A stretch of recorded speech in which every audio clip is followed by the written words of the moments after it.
What is going on? Yep. Howdy. How we doing today? Doing good. How are you? Can't complain. I'm trying to decide if I want my glasses on or my glasses off. It's like those major life decisions like that we're struggling with tonight, Yeah. First world problems. Yeah, like I can't get them to quite fit well, but Yeah. All right. Well, let's jump into some ultra running stuff. Yeah. We have a huge prize money race to go over. Also have a big time sky race that also had some prize money. And we say goodbye to a classic 100 miler. And we have some FKTs to go over and some updates on some other FKTs. And we have some news. The USATF Road 50K team was announced for this year. And there are some fast runners on that team, which we will go over. But let's go ahead. I'm going to get my screen share going here. Get your screen share on. Yeah. First race I want to look at is Run Rabbit Run. And Run Rabbit Run, it's a cool race in Steamboat Springs, Colorado. And it starts and ends at the little like ski resort area there. That was my first 50-mile race, actually, was Run Rabbit Run back in 2012 when I learned how humbling a mountain ultra could be compared to running in the flat trails of Michigan and Ohio. Well, relatively flat anyway. And also running at altitude. And back when I ran it, I think it was the first year that they instituted the 100-mile race, and they had prize money. So they were like one of the early adopters of having a prize purse for an ultra. And I remember, I knew who the elites were back then. I remember walking around that ski area like, holy shit, there's Tim Olson. Like, there's Carl Meltzer. Holy shit, And then on that first climb in the 50-mile race was the morning that the leaders were coming down the mountain to finish the 100 miles that they started the day before. And I remember Carl Meltzer he was in his zone, man. He had his earbuds in and he was just cruising because, prize money. Well, and, he's just competitive in general. Yeah. So that was a great experience. And, it's a cool race. And ever since then, the prize money has just been getting more and more at Run Rabbit Run. And this year, $20,000 went to the men's winner and $20,000 went to the women's winner. I mean, that's some serious good money, man. That's good scratch. Yeah. For an ultra race in the States anyway. So that's cool. It brings some good talent out, and that race is live streamed as well, and starts on a Friday, so it's always fun to follow. It's fun to work and not pay attention to it. But this year in the women's race, Mary Denholm went out to a really fast start, and then some bad weather rolled in, and she ended up dropping around mile 44. She was 7 hours and 43 minutes into it. And after she dropped, Riley Brady took the lead, and Riley Brady ended up holding that lead and going on to win in 20 hours and 29 minutes. So Riley just crushed it.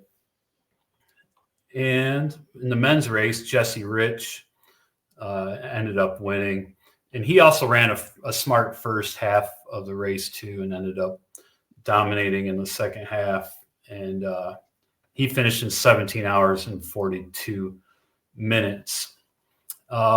Second for the women was Becca Bramley in 21:14, and McKendry Hickory was third in 21:21. So it was pretty close for second and third in the women. And, you know, the prize money goes, oh, I'm sorry. Okay. Yeah. The prize money goes, I think, was it 7 deep? I can't remember, but anyway, I think it was 7 deep. And John Harrison was second for the men in 1906, and J.P. Giblin was third in 1920. So that was Run Rabbit Run 100.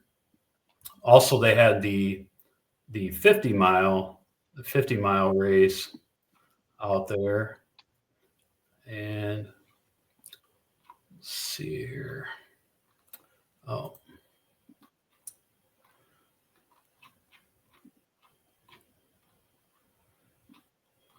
They didn't put the 50 mile. Yeah, I didn't see anything for 50. Oh, here it is.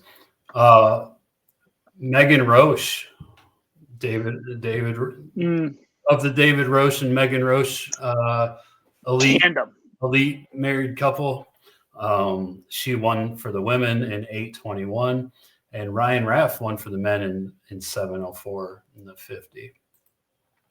All right, the Rut was this weekend. The Rut always captures my dude. Just greed. What a freak of nature race.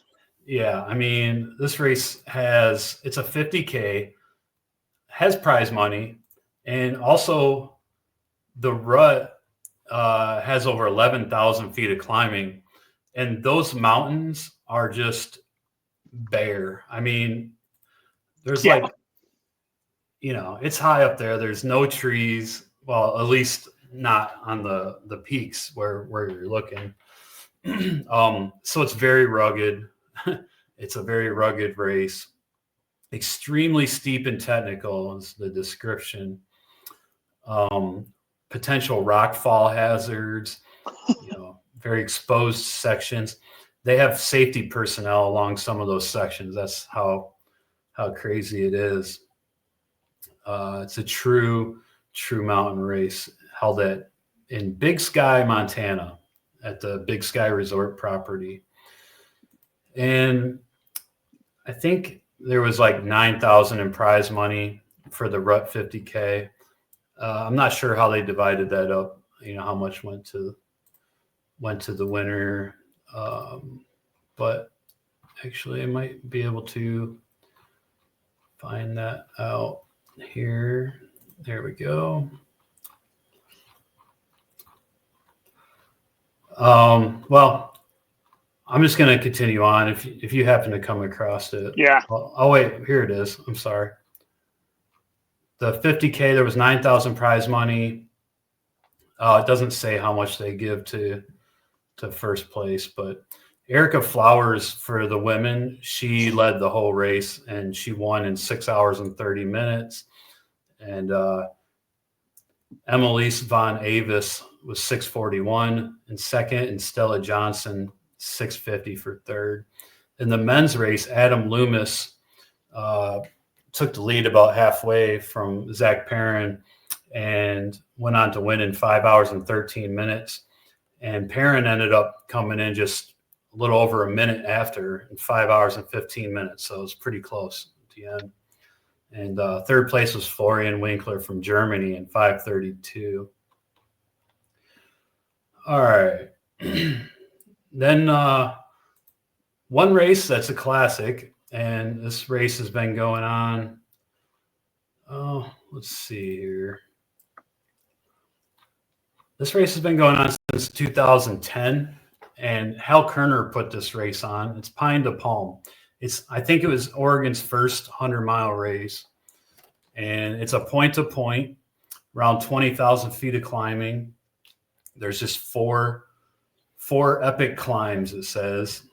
You have views of Mount Shasta in Northern California and Mount McLaughlin. It starts in Williams, Oregon, and it goes to Ashland. So Pine to Palm in the Siskiyou Mountain Range. And in the 100-mile race this year, the very last year for the race, it's sad to see it go because I actually have Yeah. I've always kind of like low key wanted to run Pine to Palm. Yeah. Yeah, you know, some of my friends out here, Sean and Ram, ran it in 2019, and I had done Kodiak that year, so I didn't partake because it was just like a month after. But in this year's race, Daniel Lingenfelter won in 1808, William Hubert 1817 for second, and Brett Hornig third in 1939. And for the women, Annie Berend in 2136 was first. Rachel Hawkins was second, 2313, and Brianna Boley was third in 2404. So I wonder why they're shutting that one down. You know, they announced it. When they announced it, we went over it on the show. I kind of remember. Yeah, I kind of remember them announcing. I don't remember if they really said a reason. Yeah. But I can imagine after 15 years of putting on this race, it's just like, because that one is remote. Like, yeah, Southern Oregon, man. Like, it's Southern Oregon is the other thing. Like, yeah, like you're saying, like, it's one of those ones where, like, damn, should have got out there. The other thing that's really wild, and I don't think about this very often. I don't. Maybe it's just me being kind of naive. But the three peaks that you're talking about, the three epic climbs, all three of them you hit 7,000 feet. Like, it's two 7,000 foot mark. So it's not like it's like, you know, like, oh yeah, we're running into some elevation. No, you're hitting 7,000 feet 3 times. Mm-hmm. So yeah, it sucks. It sucks. It'd have been a good one to get healthy for again. Yeah. I mean, I've known about it for a long time, like, because I don't know, just following Hal Kerner and, you know, in the early days of myself getting into ultras, I knew Hal Kerner, and I knew that he put on this race, and that's when, like, him and Tim Olson both lived in Ashland, Oregon. I'm like, Ashland must be like the epicenter of ultra running, you know? Just nothing there either. Like, just like it's in the middle of. Yeah. Which, you know, the epicenter of ultra running is kind of shifted around a little bit. It was in Flagstaff for a while. Now some might argue it's like moving to Utah, and, you know, I think there's just so much talent everywhere now that so much speed, and it's really just, there's not one epicenter. It's really just anybody's race these days. All right, let's look at some FKTs. One that was just announced, I just read it on iRunFar, was David Hedges set the men's supported Nolan's 14. That's 14 14ers in Colorado, and Francoise Dehaene said it in July, a couple months ago. So, and it was pretty stout too, 35 hours, 33 minutes, and 41 seconds. Well, David Hedges said, "Hold my beer." He went out there and he finished in 35 hours, 23 minutes, and 15 seconds. So a little bit less than 10 minutes. So over 35 hours, that's like pretty crazy. So we have a new Nolan's 14 supported record.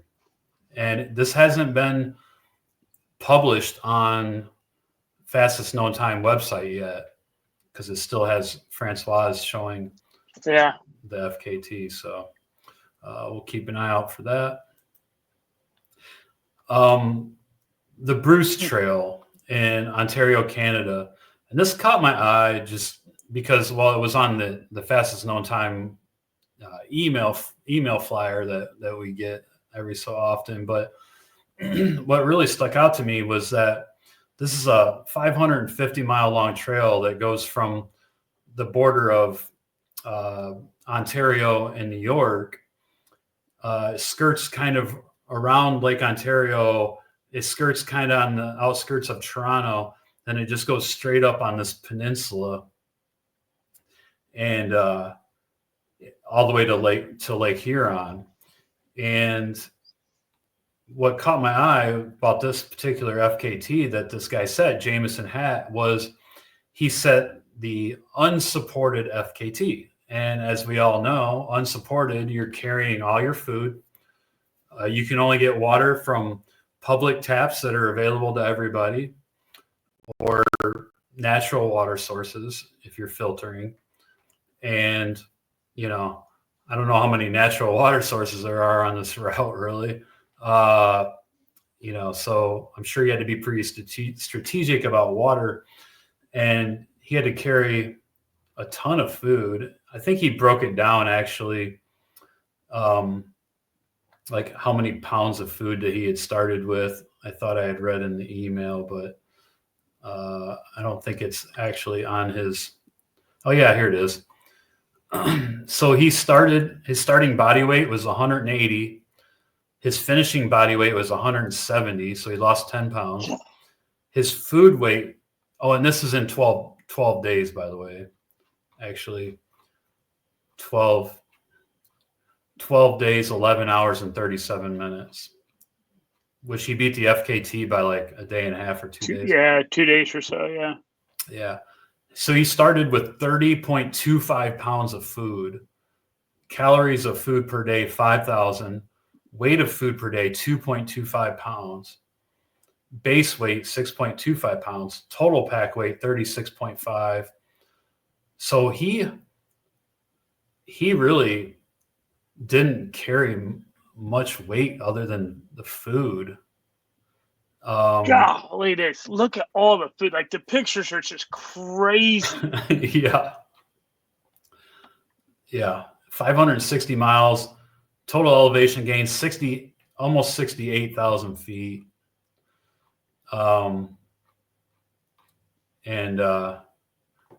Here's the pictures of the food. So looks like he kept it pretty simple and basic. Looks like a bunch of Kind bars, a bunch of Oreos, some peanut butter pretzels, some nuts, some like burritos. A whole bunch of that. And I can't see what's down there. There's some other stuff, but anyway, yeah, pretty interesting. That's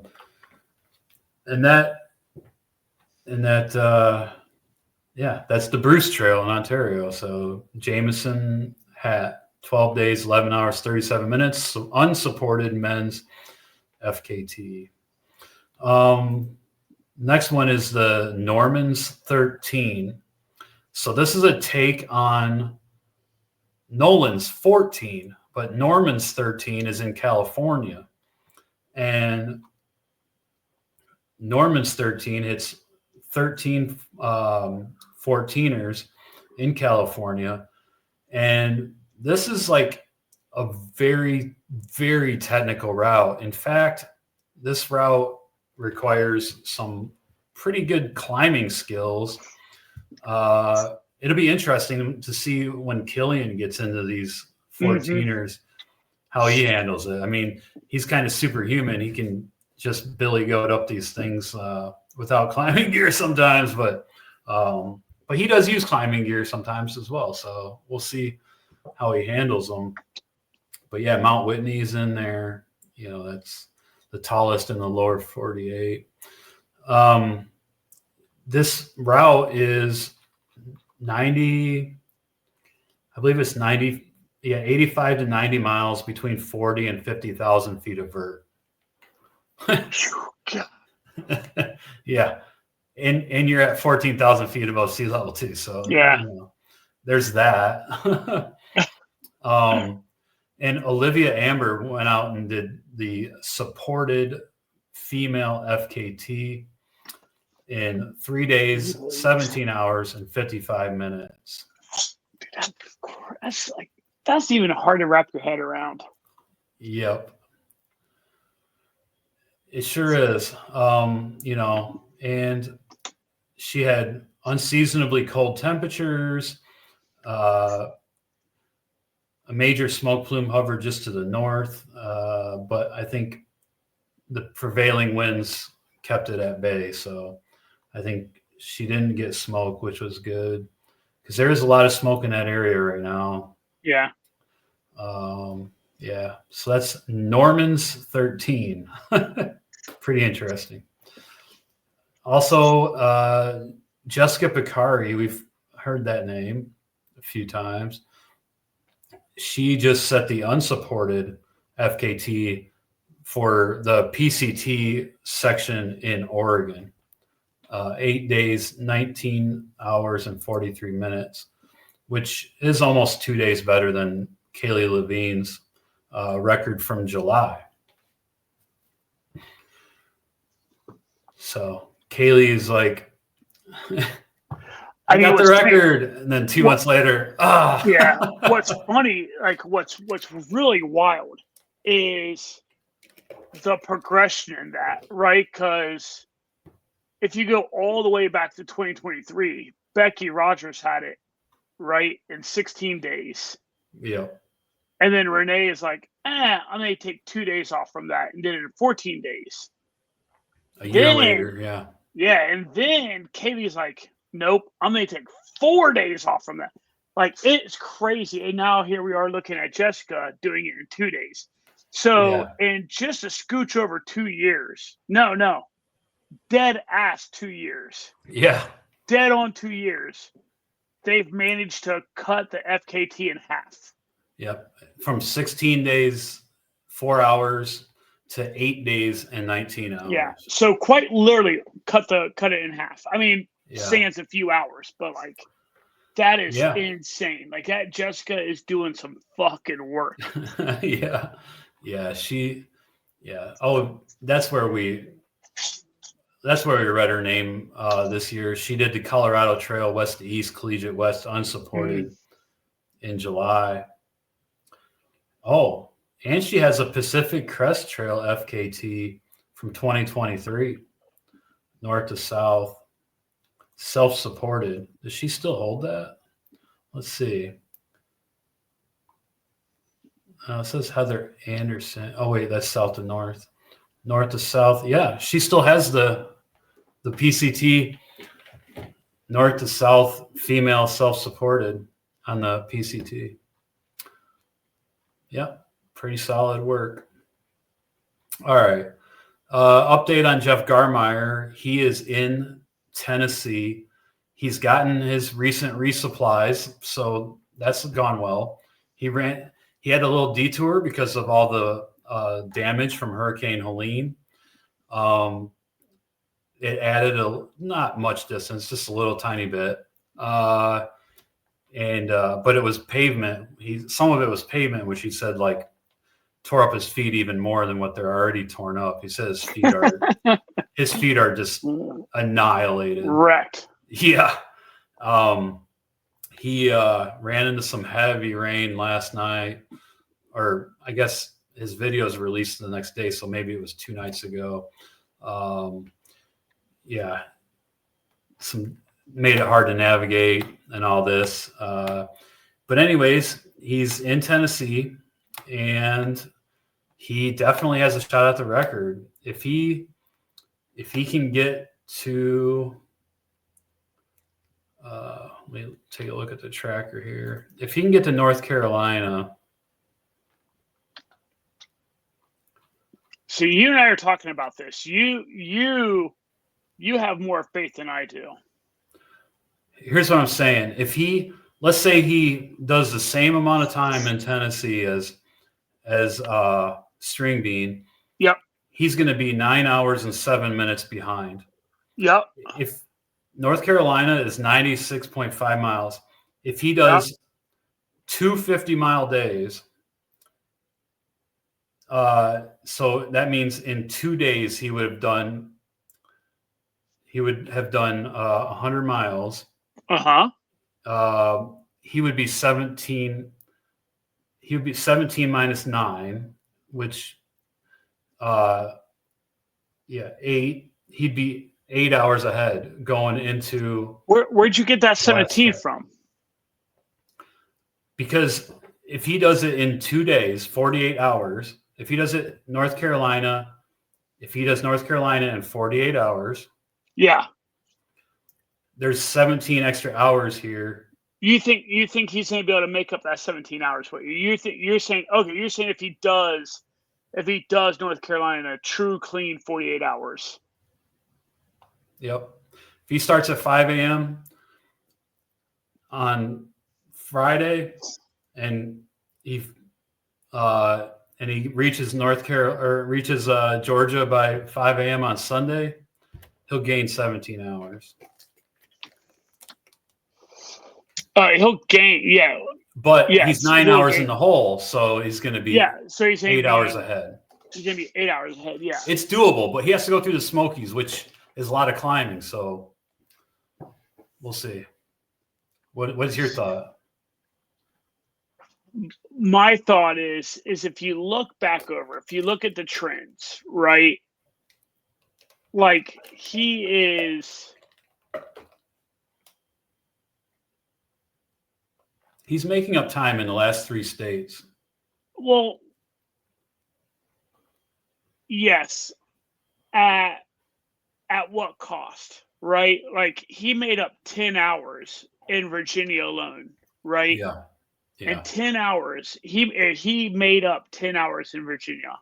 So like half a day. At what cost did that 10 hours come? Like how bad That's true. You know what I mean? And so it's one of those things where like, it's like, we talk about this kind of often when we get behind on races. I mean, I know for my job, I have to forecast stuff, right? And if we get a little bit behind, it's like, hey, listen, we don't have to boil the ocean in one day, right? We don't have to boil the ocean. Like, let's make this up bit by bit. And I just wonder, is a 10-hour makeup, like how big is that? You know what I mean? Especially when you look at like, hey, you made up 10 hours and oh, by the way, you're still 9 hours down. So to your point, all right, now he makes up an additional 17 hours in back-to-back states. Yeah. What does that leave him in the tank for when he gets to Georgia, which is only 78 miles? Yeah. Right? In theory, he's going to do that in one push. One day. Right. You should be. If we start Georgia at 5 a.m., I would expect him to be finishing Georgia by like, he starts at 5 a.m. He's finishing that thing by 10 p.m. probably. If he starts at 5 a.m., you know what I mean? Like he's finishing the same day. 17-hour day for 78 miles on super tired legs. He's like just hiking. So, he could do it because he's a very fast hiker. But yeah, I'm thinking more like 24 hours, to be honest with you, Georgia. I guess streaming did do it in a day and 10 hours. Yeah. That's wild to think about. Yeah. Well, I think going out of Georgia, like going south and north, Georgia may be more of a climb than the other way, but I don't know that for a fact. Wait, did String Bean do south to north? North to south. Oh, yeah. He did south to north. Yeah. Yeah. So then. So he started in Georgia. So an hour and 10 or a day and 10 hours on fresh legs. Yeah, I was going to say, so really then he should be making up time. Or no, wait. Yeah. That's really I didn't It'll be fun to see what happens. It'll be over before our next show. I was gonna say, here's the fun part. He's already 4 days into Tennessee. He only has like a day left, probably. He just hit 4 days 2 minutes ago. While we're sitting there shooting shit. Yeah. So he has 1 day, he has 3 days, he has by this week he could be finishing Sunday. Yeah, I think his goal was to finish Monday. Yeah. But so he's almost to the Smokies, looks like. He's on Rich Mountain or near Rich Mountain and Miller Gap right now.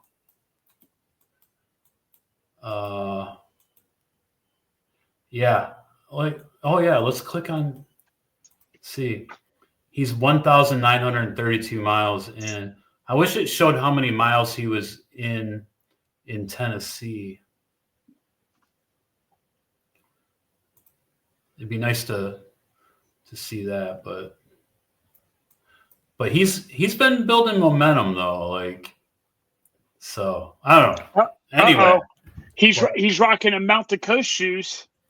Is he? Yeah. Okay.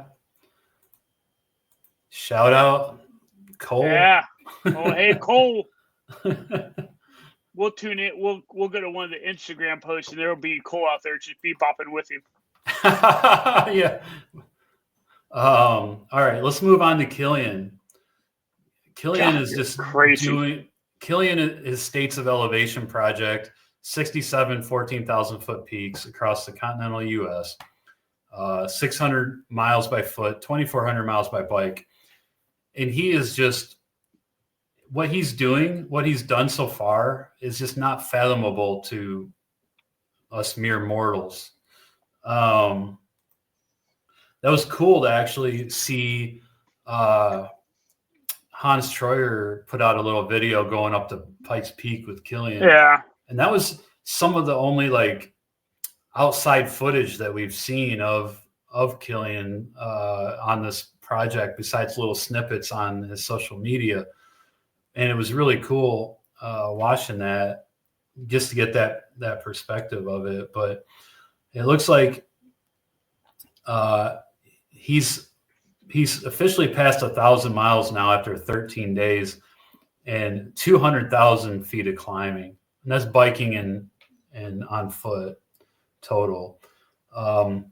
He was in the Cristobal range, and he said it was maybe, I'm going to go to his Instagram. He said it was maybe his favorite range so far in Colorado because of the rock was like, really hard, not loose rock, and the jagged peaks. Did you see that video of him on the spine? Dude, every time I see that shit, it's just like, I have to convince myself that it's because of the lens he's using, and it's not that narrow.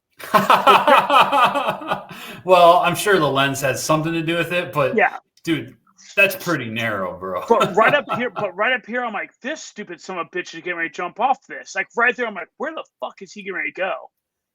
Yep, just slides right down. Like, golly, Dave. No, that's like serious shit. I know the lens makes it look crazy, but that's some serious shit. It's insane, dude. It's just that ridge. I mean, but he loves that shit. Like, yeah, he said that was his favorite.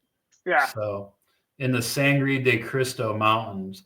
So now he's in the San Juans, which he knows very well from Hard Rock. Yeah. He ran Hard Rock 5 times. The other part that's really weird to me is that is a known trail. Like, he's on a trail. Yeah. Like, it ain't like he's just out there like freelancing it. There are other idiots that have gone up and blazed a trail up through there. Like, he's following a blaze of some kind, probably. Yeah. It's just really interesting to me. Like that kind of spine stuff is really interesting. I know when he first started out, I think there was that one when he first started out to go up there. He got hit with like some crazy ass rain and weather, and he returned. He said he wasn't gonna do that. He slept. Oh, really? He slept and waited for the storm to clear, and then he went out. And it ended up being like his favorite section. So, he's just out there just dominating, man. It's really impressive to see. Was he 40? I think he was like 40 some 14ers in total. 42 14ers he's already done.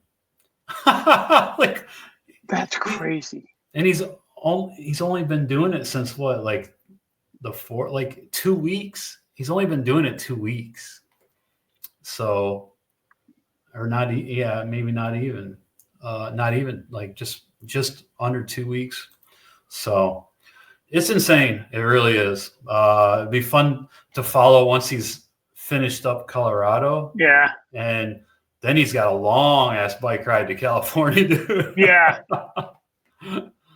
And then he's going to get up into the Sierra. And yeah, I know we have some rain moving through here in my area, which hasn't rained in 5 months, and it's going to rain.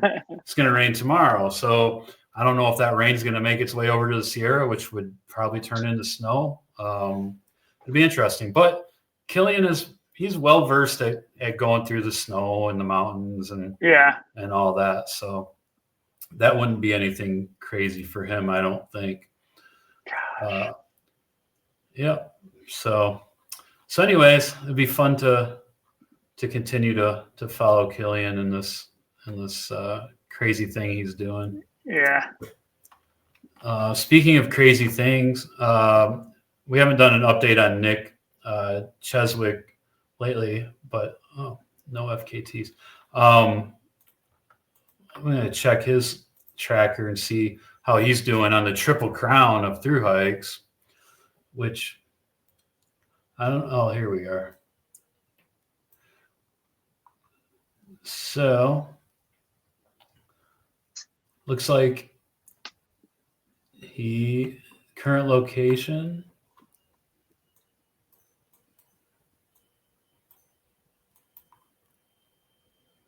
I can't really.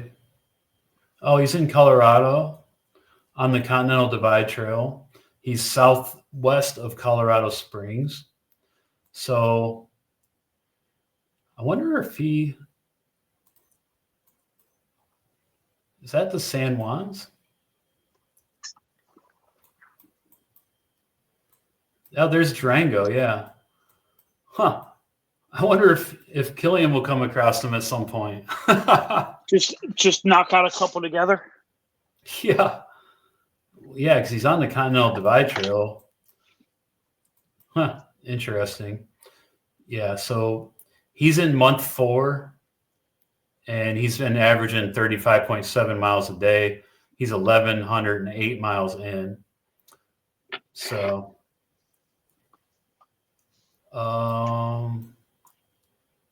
yeah, I don't know. I thought he had already done the PCT. Yeah, okay. He's 1,100 miles in on month 4.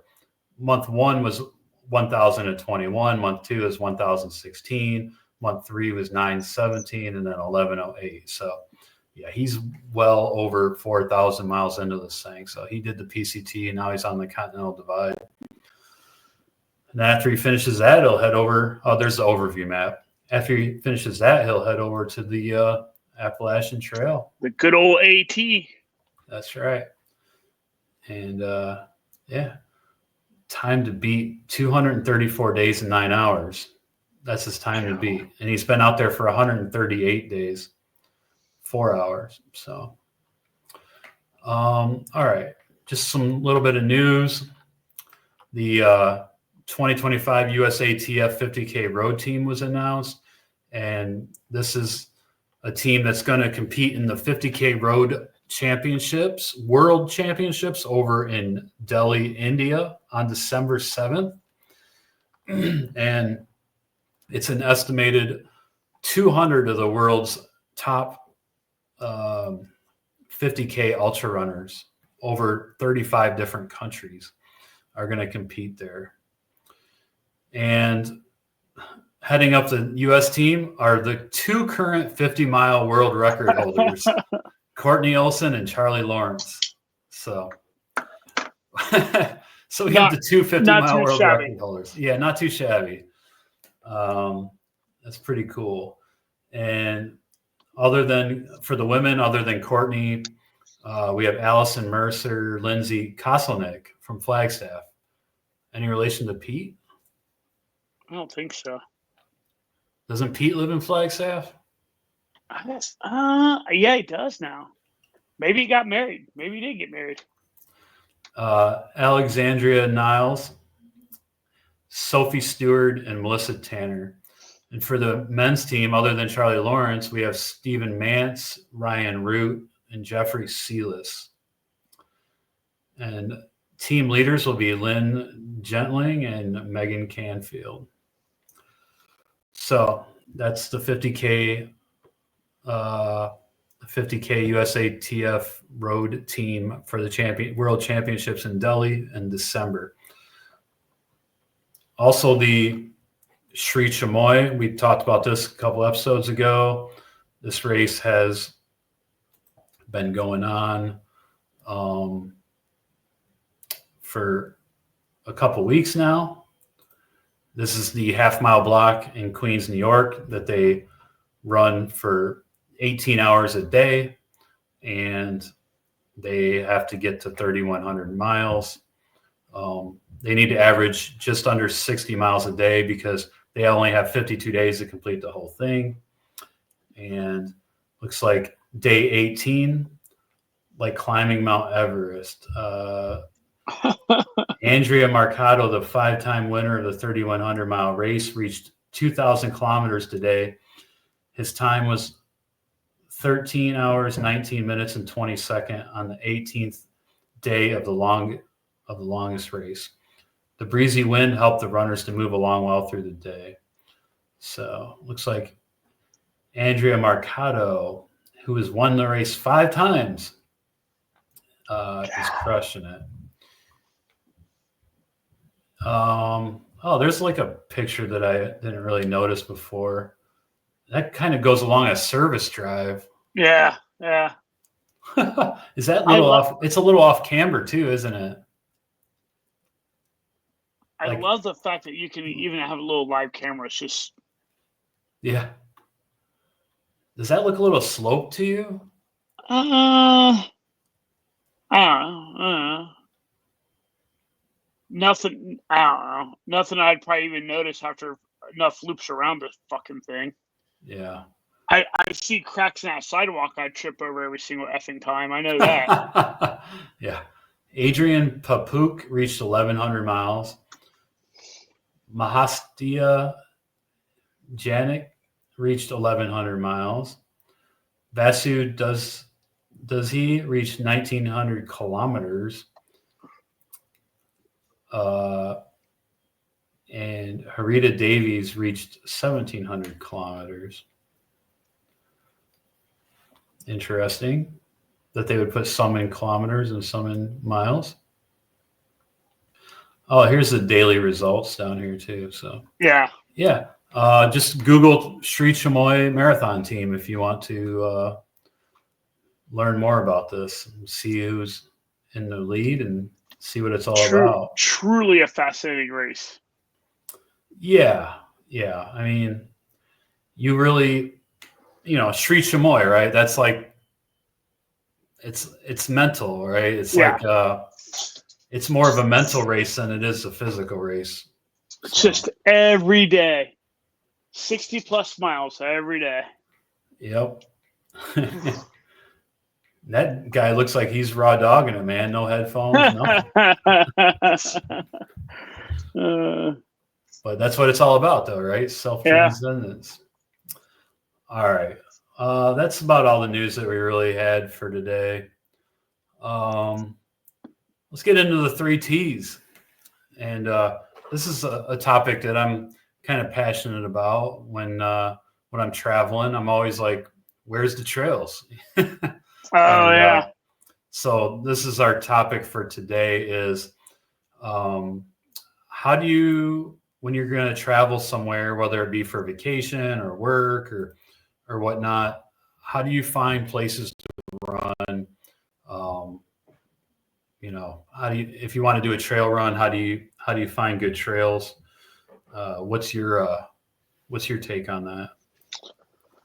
Boy, I will tell you, you know this about me. I am in that world. I am horrible.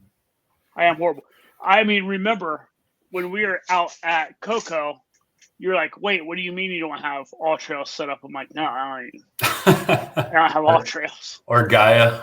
Or Gaia. I'm like, no, I don't have either one of those things. I'm like, and like, so as bad as it sounds, how do I find trails? I will literally go to Google Map and just kind of like zoom around and see if I see any green space, and then try to figure out if I have trails or not. That's it. Like there is nothing more advanced than that. That's cool. I mean, it works. For me, I'll do two different things really. One, I usually use all trails because you never know what trails, right? Like if you're just looking at Google Map, you might see something on there and go run it, and it might be like bushwhacking or like some crazy ass thing that you're like, is this right? Should I even be here? You know? Oh yeah. So all trails is good for finding trails because you can look at the comments on the trail to see what kind of shape the trail's in. You know, they'll tell you if it's overgrown, if it's got a lot of ticks, or, you know, just random stuff like that. Exposed, technical. You can find out a lot of information just from the comments and the elevation gain and all that stuff. So if I find something I like on all trails, I'll download the route on a GPX file, and I'll put it on my phone on the Gaia app. The Gaia app's really good for navigating, even if you can put GPX files on there. Mm-hmm. And there's a free version. I pay for the all trails. I think it's like $35 a year or something. But Gaia, there's a free version that's pretty good. And you can be in airplane mode, and Gaia will still pinpoint your location, which is pretty nice. And you can follow along on the app, you know, on the map when you're out in the middle of nowhere. The other way that I look for trails when I'm going to an area is I'll look up and see if there's any ultras or trail races in that area. Yeah. And if there is, I'll go to their webpage and see if they have a GPX file for their course. And then I'll download that GPX file into Gaia and, you know, just run the course. so yeah, that's a couple ways. And another way is if I find maybe I'll find a couple trails on all trails that I'm like, oh, that trail would be cool. That trail would be cool if they're close together. You can, if you pay for Strava, you can create your own route, and you can go in and map out a route. It'll tell you the mileage, it'll tell you the elevation gain, and then you can download it as a GPX file and put it onto your Gaia. So okay, those are 3 ways that I do it. Yeah, that's about it. Yeah, I'm so bad about it's funny that you mentioned the race thing. I guess I do kind of do a version of that, but it ends right there. I'm like, oh look, there's a race here. Oh, the route kind of goes there. I'll go kind of fuck that up. You know what I mean? Just go to that area. Yeah, it's funny that you mentioned you have made the one comment about you never know what you're really going to get, right? And I had it's been a year or two now, but we were in North Carolina, I think, and I kind of did something similar where I'm like, oh look, there looks like there's a pretty extensive trail system over here. Dude, I got to it and started off, and first off, it wasn't really trail. It was it was the crushed limestone that's 5 foot wide stuff. Okay. Which, you know, fine. It is what it is. It'll make do. It'll make do.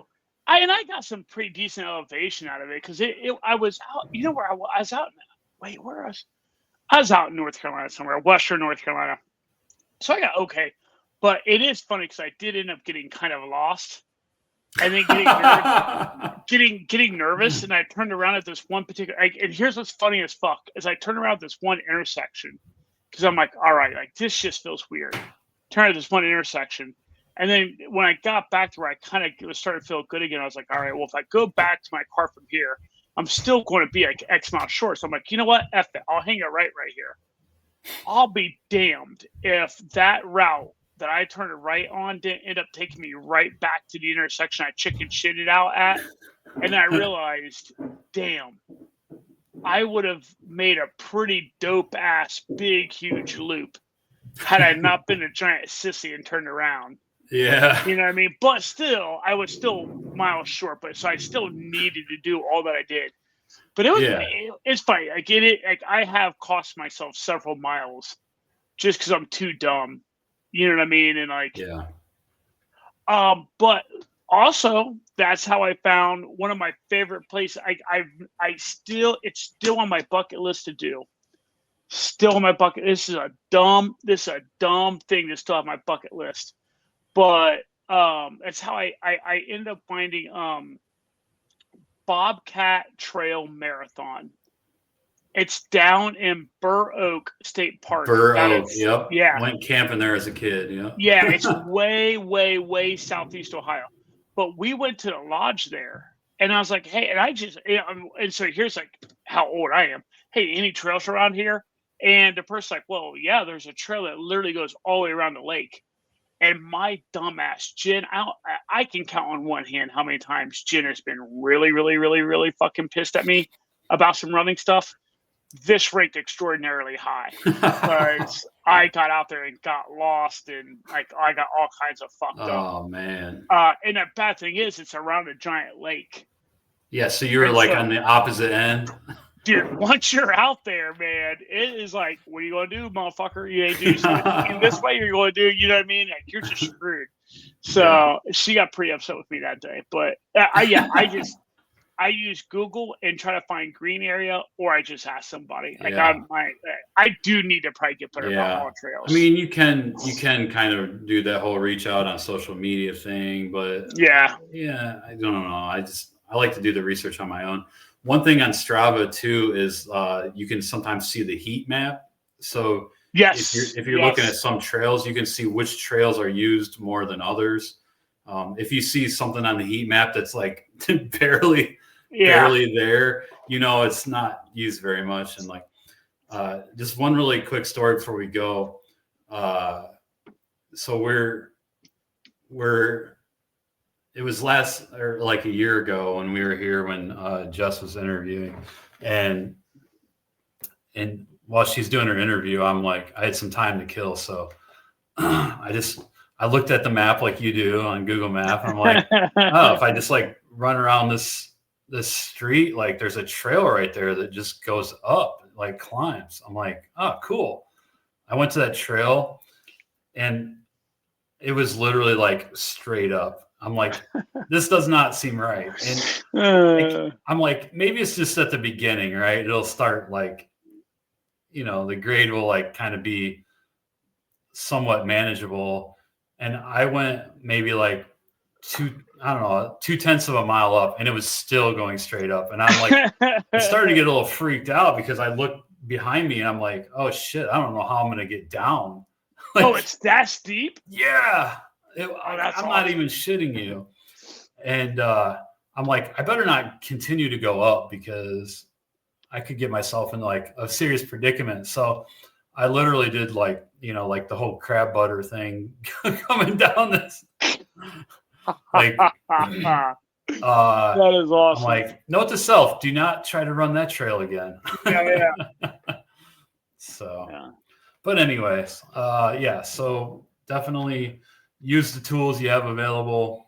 And if anybody has different ways of finding routes to run when they're traveling, hit us up on social media, leave a comment on our post for the episode, or hit us up on the DMs, slide into our DMs. Slide them DMs.